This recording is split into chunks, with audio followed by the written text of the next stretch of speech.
একজন শক্ত ব্যক্তিত্ব সম্পন্ন নারী কখনোই চাইবে না যে হাজবেন্ড তার কথায় উঠবে আর বসবে। যাদের ব্যক্তিত্বের সমস্যা আছে তারাই কেবল তার হাজবেন্ডকে গোলাম রূপে দেখতে পছন্দ করে। প্রতিটা সংসারে একজন পুরুষ মানুষ হচ্ছে ঘরের খুঁটি, আর সেই খুঁটিটা যখন একজন নারী নিজেই হতে চায় তখন সংসারটা যেমন নড়বড়ে হয়ে যায়, সাথে সম্পর্কটাও নড়বড়ে হয়ে যায়।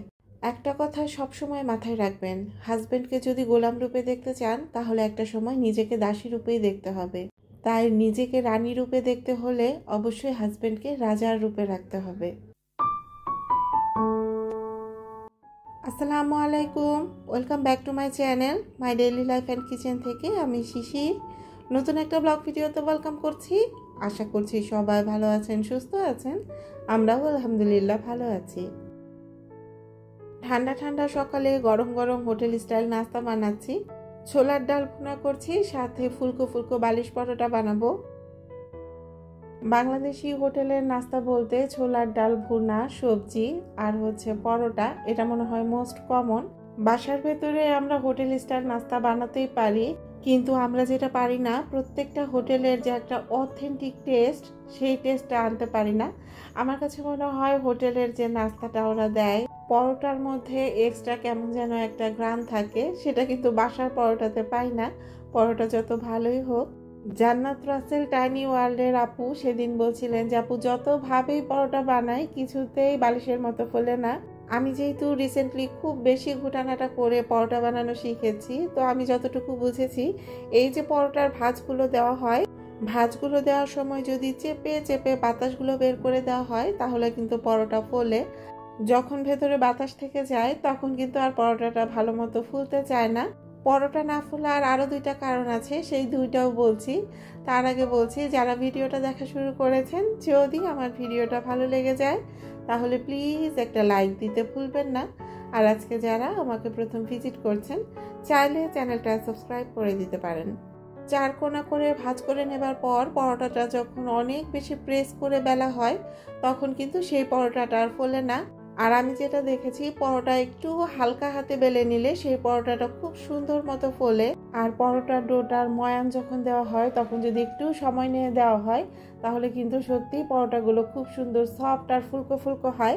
পরোটা না ফোলার আরও একটা কারণ, যেটা শুধুমাত্র ব্লগার আপুদের জন্য, সেটা হচ্ছে ক্যামেরা অন করে পরোটা ভাজা, লুচি ভাজা, রুটি ভাজা এগুলো যখন করতে যাবেন তখন কিন্তু ঠিক মতো ফুলবে না।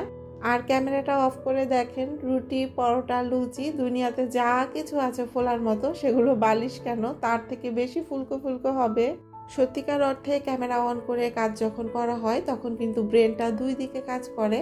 একটা ব্রেন কত দিকে ঘুরবে বলেন তো? এই যে কাজ করছি, ক্যামেরা চলছে, ঠিক মতো ভিডিও হচ্ছে কিনা সেটা তো মাথায় আছে, সাথে সকালের নাস্তা বানাচ্ছি, সেটা খুব তাড়াতাড়ি শেষ করতে হবে, সেটারও কিন্তু একটা প্রেশার আছে। অনেক ফ্যামিলিতেই দেখবেন ছেলে বিয়ে করানোর পর ছেলের বউকে নিয়ে তারা একেবারে অস্থির হয়ে যায়, কবে সেই বউটা সংসারের কাজে পুরোপুরিভাবে অ্যাক্টিভ হবে। অ্যাক্টিভ হওয়ার জন্য প্রত্যেকটা মেয়েকে যে একটু সময় দেওয়া, সেই সময়টাই অনেকে দিতে চায় না। পান থেকে চুন খসলেই বলতে থাকবে বাবার ঘরে কি কিচ্ছু শিখে আসো নাই। আসলে এভাবে বলা ঠিক না। প্রত্যেকটা মেয়েকে নিজেকে গুছিয়ে নেওয়ার জন্য ন্যূনতম একটা সময় দেওয়া উচিত। আজকের দিনে দাঁড়িয়ে অনেক আপুরা আমার ভিডিওতে কমেন্ট করেন যে আপু তুমি খুব সুন্দর করে গুছিয়ে কাজ করো, তোমার রান্না বান্না দেখতে ভালো লাগে, তোমার নাস্তা বানানো দেখতে ভালো লাগে। কিন্তু বিশ্বাস করেন, আমার শাশুড়ি আমাকে নিয়ে অনেক ধৈর্য ধারণ করেছেন। আমার শাশুড়ি মায়ের ধৈর্য ধারণে হয়তোবা আজকে নিজের সংসারে এতটুকু অ্যাক্টিভ হতে পেরেছি। কোনো একটা কাজ না পারলে দেখেছি অনেক শ্বশুর বাড়ির লোকজন বা শাশুড়ি মা ক্যাট শুরু করে দেয়, মানে খোঁটা দেওয়া শুরু করে দেয়। কিন্তু তারা এটা বোঝে না, যে কাজটার জন্য আপনি তাকে খোঁটা দিচ্ছেন বা বেশি ক্যাট করছেন, সেই কাজটা কিন্তু আমি আগ্রহ নিয়ে করব না, সেটার উপর আমার প্রচুর ক্ষোভ সৃষ্টি হবে। ক্ষোভ বা মন খারাপ থেকে যে কাজগুলো শেখা হয় সেগুলো কিন্তু প্রপারলি শেখা হয় না। আমি কোনো রকম কাজকর্ম পারতাম না দেখে আমার আশেপাশের অনেক মানুষই আমার শাশুড়ি মাকে বলতো, ছেলের বউ তো কিচ্ছু পারে না, সব তুমি করে দিচ্ছ। তো আমার শাশুড়ি মা কিন্তু তাদের বলতো যখন সময় হবে তখন ঠিকই শিখে নেবে। কিন্তু ওই সময়টাতে যদি তারা আমার উপর প্রচুর চাপ সৃষ্টি করতো তাহলে কিন্তু কাজ শেখার কোনো আগ্রহই আমার মধ্যে থাকতো না। আজকে থেকে 1 বছর আগের ভিডিও যদি দেখেন, তখন আমি সংসারের কাজে খুব একটা অ্যাক্টিভ ছিলাম না, আর মেয়েও খুব ছোট ছিল। ক্যামেরা অন করে সময়ের ভেতরে সকালের নাস্তা বানাবো এটা আমি চিন্তাও করতে পারতাম না, কিন্তু ওই সময়টাতে তারা আমাকে অনেক বেশি স্পেস দিয়েছিল বলে আজকে হয়তো বা টুকটাক করে একটু একটু করে অনেক কাজ শিখে গেছি। বাসা যদি খুব বেশি এলোমেলো থাকে তাহলে আমার মনটা একটু খারাপ খারাপ লাগে। আগে যেমন অনেকবার করে বাসা গোছানো হতো, এখন কিন্তু আর তা হচ্ছে না। আসলে নতুন কিছু শুরু করতে গেলে প্রথম দিকে একটু হজবজর মধ্যে পড়তে হয়, তো আমারও সেই রকমই দিন কাজ আছে। সরাসরি কারখানা থেকে ঘি প্রস্তুতকরণের ওপর যে ভিডিওটা আমি দিয়েছিলাম, যারা এত এত ভেজালের ভিড়ে খাঁটি জিনিস খুঁজছিলেন তারা কিন্তু খুব বেশি পছন্দ করেছেন আলহামদুলিল্লাহ। রিফিলের কাজগুলো এতদিন টুকটাক আমিই করেছি, সাফানের বাবা খুব একটা হেল্প করেনি, কিন্তু এখন আর নিজে একা একা এই জিনিসগুলো পারছি না। গত ভিডিওতে বলেছি যেহেতু নতুনভাবে শুরু করেছি, প্রমোশনাল প্রাইস অফারে কিছুদিন আমি সেল দেব, তো অর্ডারের চাপ কিন্তু অনেকটাই বেড়ে গেছে। আর অনেক আপুরাই জিজ্ঞেস করেছিলেন যে এই অফারটা কতদিন চলবে, তো সেই সব আপুদের জন্য বলছি আগামী 1 সপ্তাহ পর্যন্ত এই প্রমোশনাল অফার প্রাইসটা আমি চালাবো। এরপর আসলে আমার পক্ষে সম্ভব হবে না, কারণ শীতের মধ্যে এমনিতেই ঘিয়ের চাহিদা প্রচুর থাকে। আরও কয়েকজন আপু প্রশ্ন করেছেন 7 মান্থ প্লাস বেবিকে এই ঘিটা খাওয়া যাবে কিনা, তো সেই সব আপুদের জন্য বলবো একেবারে চোখ বন্ধ করে বাচ্চাকে দিতে পারবেন, কারণ এটার মধ্যে কোনো রকম ভেজাল নাই। কোনো আপু যখন বাচ্চার কথা বলে বা নিজের অসুস্থতার কথা বলে ঘি অর্ডার করেন, তখন কিন্তু আমার নিজের পরিবারের মানুষগুলোর কথা আমার খুব বেশি মনে হয়, আমার নিজের বাচ্চার কথা মনে হয়। বাচ্চাদের ব্রেন ডেভেলপমেন্টের জন্যই মূলত ডাক্তাররা ঘিটা প্রোভাইড করে, কিন্তু সেই ঘিটা অবশ্যই খাঁটি হতে হবে, তাহলেই কিন্তু শুধুমাত্র সেই সুফলটা আপনি ভোগ করতে পারবেন। ভেজাল মিশ্রিত জিনিস যখন বাচ্চাকে দেবেন তখন কিন্তু সেটা হিতে বিপরীতে হবে। আমি কখন কিভাবে কি করছি সবই কিন্তু ভিডিওতে একটু একটু করে সবসময় শেয়ার করছি, তো সেখানে আসলে সন্দেহ থাকার কথা না। তো যাই হোক, যারা এই অফার প্রাইসটা নিতে যাচ্ছেন তারা কিন্তু স্ক্রিনে দেখানো হোয়াটসঅ্যাপ নাম্বারে সরাসরি আমার সঙ্গে যোগাযোগ করতে পারবেন, অথবা আমার পেজ ঘরের ঘ্রাণেও কিন্তু নক করে অর্ডারটা কনফার্ম করে দিতে পারবেন। এই তো সংসারের অনেক দিনের পছন্দের একটা প্রয়োজনীয় জিনিস কিনেছি। আসলে একটা সময় ছিল যখন ট্রেন্ডি জামা, ট্রেন্ডি জুতো এই সমস্ত জিনিস কিনতে ইচ্ছে করতো, কিন্তু এখন সংসারের জিনিসপত্র যেগুলো ট্রেন্ডে আছে সেগুলো দেখলে আসলে খুব একটা মাথা ঠিক থাকে না, মনে হয় কখন সেই জিনিসটা কিনতে পারবো। তো একটা রাইস কুকার কেনার ছিল, সেটাই কিনেছি।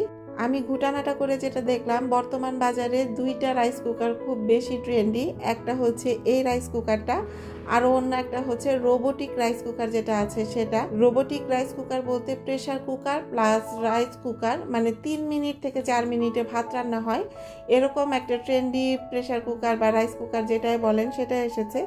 তো সেটার জন্যই মূলত সাফানের বাবার মাথা মোটামুটি আমি নষ্ট করে দিয়েছিলাম, কিন্তু সেটা নিয়ে একটু গবেষণা করে দেখি সেই রোবোটিক রাইস কুকারে প্রচুর রকম কমপ্লেন।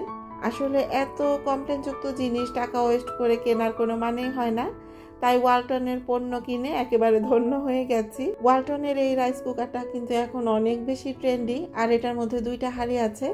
আমি যে কিয়ামের রাইস কুকারটা ইউজ করছি ওইটার মধ্যে যে 2টা হাঁড়ি, একটা একটু নন স্টিক কোটিং করা আর একটা পুরোটাই স্টিলের। এখানে যে 2টা হাঁড়ি আছে 2টা হাঁড়ি কিন্তু নন স্টিকের কোটিং করা, কিন্তু এই কোটিংগুলো খুব একটা থাকে না, মানে যারা রেগুলার আমার মতো রাইস কুকার ইউজ করেন তারাই কিন্তু বলতে পারবেন এই কোটিংগুলো কিন্তু খুব তাড়াতাড়ি উঠে যায়। তো এটা যখন আমি কিনছিলাম তখন কিন্তু আমি ওয়ালটন শোরুমে বলেছি যে এক্সট্রা হিসেবে অন্য হাঁড়ি পাওয়া যাবে কিনা, ওরা কিন্তু বলেছে অর্ডার দিলে এক্সট্রা হাঁড়ি ওরা এনে দিতে পারবে। তো সেই ভরসায় কিন্তু এটা আবার আমি এনেছি। আর এই যে রাইস কুকারটা, এটা ছিল 2.8 লিটার, আর ওয়ালটন থেকে আজকে যেটা কিনেছি সেটা হচ্ছে 3 লিটার। কড়াই, প্যান, পাতিল যাই কিনতে যায় না কেন এখন সব কিছুই বড় বড় কিনতে ইচ্ছে করে। সেই ছোটবেলার শীতের জামা কাপড়ের মতো অবস্থা, যে 1 বছর যদি বড় সাইজ কিনি তাহলে পরের বছর পরতে পারবো। আসলে বড় সাইজের কিনলে সেটার মধ্যে অল্প পরিমাণও রান্না করা যায়, আবার বেশি পরিমাণও রান্না করা যায়। আর একেবারে ছোট সাইজ যখন কেনা হয় সেখানে কিন্তু কখনোই বেশি পরিমাণ রান্না করা যায় না, সবসময় অল্পর কথাই চিন্তা ভাবনা করতে হয়। তো সেই চিন্তা থেকে 3 লিটারের এই রাইস কুকারটা নিয়েছি। ওয়ালটনের 3 লিটারের এই রাইস কুকারটার প্রাইস নিয়েছিল সম্ভবত 4580 টাকা অথবা 4280 টাকা, এখন সঠিক আমার মনে পড়ছে না।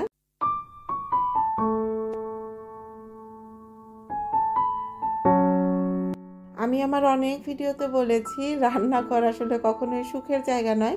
তো এখানে যদি শখের জিনিস বা পছন্দের জিনিসগুলো থাকে চারপাশে, তাহলে কিন্তু কাজ করতে মনটা অনেক ভালো লাগে। তো এই যে দুপুরে রান্নাবাড়ি করার জন্য সবকিছু কাটাকাটি করে গুছিয়ে নিয়েছি। ইদানিং বেশ অনেকটা সকালে ঘুম থেকে উঠতে পারছি, আলহামদুলিল্লাহ। সকালে উঠতে পারার আরো একটা কারণ হচ্ছে আপুরা অনেক সকাল থেকে আমাকে ফোন দিতে থাকেন। তো শাবানের বাবা সেদিন আমাকে বলছিল যে বিজনেস শুরু করে কিন্তু শিশির তোমার একটা জিনিসের অনেক উন্নতি হয়েছে, তুমি কিন্তু অনেক সকাল সকাল ঘুম থেকে উঠতে পারছো। ঘুম থেকে ওঠার জন্য তোমাকে যেমন আমার ডাকাডাকি করতে হচ্ছে না, পাশাপাশি ফোনে কোনো রকম অ্যালার্ম দিতে হচ্ছে না, আপুরা ফোন দিয়েই তোমার অ্যালার্মের কাজটা করে দিচ্ছে। সত্যি ভোরবেলা ঘুম থেকে উঠতে পারলে দিনটা অনেক বরকতপূর্ণ হয়, দিনটা অনেক বড় হয়ে যায়। আর এখন তো দিন এমনিতেই অনেক ছোট হয়ে গেছে। তো শীতের দিন আসলে খুব একটা আমার ভালো লাগে না সত্যিকার অর্থে। বিয়ের আগে অনেক ভালো লাগতো, কিন্তু বিয়ের পর শীতের দিনটা আমার একেবারেই ভালো লাগে না। কিন্তু শীতের সবজি আমার কাছে সব সময় খুব বেশি পছন্দ। শীত মানেই কালারফুল শাকসবজি। তো এই জিনিসটাই শুধুমাত্র আমার শীতের ভালো লাগে, অন্য আর কোনো কিছু আমার শীতের ভালো লাগে না। একটা চুলাতে আমি সবজি বসিয়ে দিয়েছি, অন্য আরেকটা চুলাতে আমি কাঁচকলা দিয়ে ইলিশ মাছ রান্না করব। শীতের সকালে ঘুম থেকে উঠে এই যে বস্তা বস্তা কম্বল লেপ এগুলো টেনে টেনে বিছানাটা ঠিক করতে হয়, এই জিনিসটা আমার এত বেশি মুশকিল লাগে। আবার বস্তা বস্তা কাপড় পরে ঘুরে বেড়ানো। কিন্তু বিয়ের সিজন এটা ভালো লাগে যে অনেক বেশি দাওয়াত খাওয়া যায়। তো যাই হোক, আপনাদের সঙ্গে কথা বলতে বলতে আমি কিন্তু দুপুরের রান্নাটা একটু একটু করে শেষ করে নিচ্ছি। আমি যখনই সবজি রান্না করি তখন একটু বেশি পরিমাণ সবজি রান্না করি, যেন পরের দিন সকালে রুটি অথবা পরোটার সঙ্গে খেতে পারি। আমি আমার গত ভিডিওতে আপুদের কাছে একটা জিনিস চেয়েছিলাম, সেটা হচ্ছে আমি বলেছিলাম যে যদি সম্ভব হয় তাহলে আমার ভিডিওটা একটু শেয়ার দিয়ে দিবেন। সাহায্য সহযোগিতা কিন্তু আমরা সবসময় পরিবারের কাছেই চাই। আমি যেমন আপনার পরিবারের সদস্য, আপনিও কিন্তু সাবস্ক্রাইবার হিসেবে আমার পরিবারের সদস্য। তো সেই বিশ্বাস আর আস্থার জায়গা থেকেই কিন্তু আমি শেয়ার চেয়েছিলাম। তো আলহামদুলিল্লাহ, আমি সত্যিই ভাগ্যবান। আমার পরিবারে এমন কিছু মানুষ আছেন যারা সত্যিই আমাকে মন থেকে অনেক বেশি ভালোবাসেন। আমি শেয়ারটা চাইতে হয়তো বা দেরি করেছি, কিন্তু তারা শেয়ার দিতে দেরি করেনি। আমি প্রত্যেকটা আপুর কাছে, দিদির কাছে, ভাইয়ার কাছে মন থেকে কৃতজ্ঞ। আজকে হয়তো বা আপনার কাছে আমার সাহায্যের দরকার হচ্ছে, কালকে যদি আপনার দরকার হয় তাহলে কিন্তু পরিবারের সদস্য হিসেবে এই আমরাই আপনার দিকে সাহায্যের হাত বাড়াবো। মোট কথা, মনের মধ্যে কারো উপর কখনোই হিংসা রাখবেন না। হিংসা কিন্তু একটা মারাত্মক রোগ। অনেকেই দেখেছি যদি পরিবারের কেউ একটু ভালো পড়াশোনা করে ভালো চাকরি বাকরিতে ঢুকে যায়, তাহলে অনেক সময় মন খারাপ করে, তার প্রতি একটা হিংসাত্মক মনোভাব প্রকাশ করে। তবে আমি সবসময় এভাবে চিন্তা করি, আমার ফ্যামিলি থেকে কেউ যদি একটু উপরে উঠে যায় বা ভালো কোনো পর্যায়ে যায়, তাহলে আমি অন্তত মানুষের কাছে পরিচয় দিতে পারবো যে উনি আমার ফ্যামিলির লোক। সেটা হতে পারে আমার ভাই বোন অথবা কাজিন, মামা, চাচা, মানে যেই হোক, তার পজিশন যদি ভালো হয় আমার কাছে খুব বেশি ভালো লাগে। ইলিশ মাছ আর সবজি রান্না হয়ে গেছে, এখন লাল শাকটা চুলায় বসিয়ে দিয়ে সবজিটা বেড়ে নিচ্ছি। সেদিন উমাস ক্রিয়েশনের উমাদির সঙ্গে আমার কথা হচ্ছিল, দিদির কাছে আমি বলছিলাম যে আমার পরিবারের প্রত্যেকটা আপুর কাছে আমি কৃতজ্ঞ যারা আমার ভিডিওটা শেয়ার দিয়েছিলেন।